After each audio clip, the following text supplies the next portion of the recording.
I find this very interesting. I'm going to talk to my mom about this after I do this podcast, because we have been talking for ever since the pandemic. It seems like food has changed. So many of the restaurants that we went to regularly, my mom's like, I've not had a good meal. And she keeps saying, did my taste buds change after COVID? And I'm like, I don't think so. I swear this food is different. And it's just, you go there and you spend money and you're like, I could have made something way better at home. But that's not how it used to be. That is exact. So, and I'll tell you what. So it started in like the 2011 to 2015, like restaurant gold rush.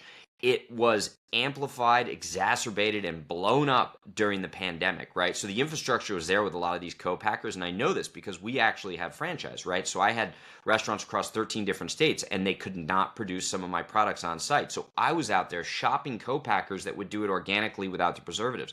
By the way, couldn't find any. But I went deep into that co-packer world, and the goal was consistency, standardization, plus then you can actually co-pack it and sell it for retail. Everybody during the pandemic started doing this, because I remember reaching out during the pandemic back to a couple of these people. They're like, we're full. I'm like, you're beyond capacity? Like, we're 2 years beyond capacity, especially because these larger multi-unit chains were doing it. But as I mentioned earlier on, the chemicals and whatever. I'm not using chemicals as a pejorative here, because somebody on X is going to be like, well, technically all food is chemicals. The, kind of lab created. You don't even have to explain, because I don't care about those people.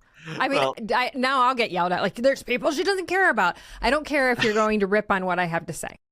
I just always need to disclaimer this, kind of the lab created food items and simple things. A lot of them are just preservatives, but preservatives are like salt and acid. So ultimately it's going to change the flavor profile. MSG is, kind of technically one of those preservatives. That's going to significantly change the flavor profile, right? Carrageenan, these kind of emulsifiers, these artificial emulsifiers, xanthan gum. It's not even the same. It's like, actually, it's beyond apples to oranges. It's more like steak to grass, in my opinion.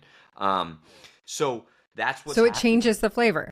Yeah, it significantly changes the flavor. The flavor, the mouthfeel. And also a lot of restaurants think now you can extend the shelf life on these products, so they keep them a lot longer, which doesn't mean you're going to get sick, but anything as it oxidizes, decreases, it loses its potency and freshness and flavor. So I'm not suggesting they're serving you something bad. I'm suggesting they're serving you something that's muted in flavor as well.